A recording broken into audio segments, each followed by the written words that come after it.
So we can use the balanced chemical equation for fossil fuel combustion to figure out, well, if we burned, 5 grams of this, how much CO2 gets released in the atmosphere. This equation gives us numbers of molecules. We talked about balancing chemical equations. And this is saying that if you have 2 molecules of octane, that's going to release 16 molecules of carbon dioxide. You can also scale that up and say, well, 16 moles of carbon dioxide are going to be produced for every 2 moles of octane that are burned. Well, moles are great units, but they're not real useful in terms of quantities, because how much does that weigh? So we can convert moles to grams, and then we can ultimately look at, well, if we burn so many grams of this, how many grams of that are we going to get?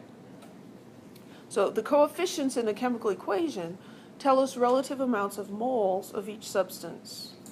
They don't tell us relative grams, relative masses.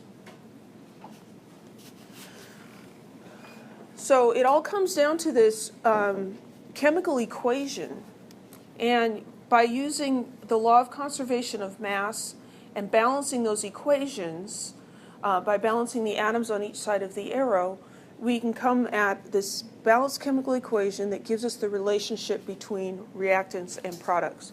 And studying this numerical relationship between quantities is called stoichiometry. And that's what this section of the book is about. If we burn so much octane, how many grams of carbon dioxide? That's a stoichiometry problem. So we'll back off from burning fossil fuels and talk about pizza for a minute. Hope you guys got some lunch. Otherwise, this might make you hungry. So chemical equations are a little bit like recipes. So here we have a very simple recipe for making a pizza. You need 1 crust, 5 ounces of tomato sauce, and 2 cups of cheese, and that will give you 1 pizza. Maybe not a very exciting pizza, but it's a pizza. How many pizzas you can make depends on how many crusts you have, how much tomato sauce you have, and how many cups of cheese, right? And so we can look at the coefficients in this recipe equation and see that we have a ratio. We need 1 crust for every 5 ounces, for every 2 cups, and that'll give us 1 pizza. And we can use those ratios to figure out, well, if we had 10 cups of cheese and plenty of everything else, how many pizzas could we make? Now, most of you can probably do this problem without writing anything down because it makes sense to you. But when we get into moles of this and moles of that and grams of this, then it doesn't make so much sense. So we need to learn how to write things down. So 10 cups of cheese.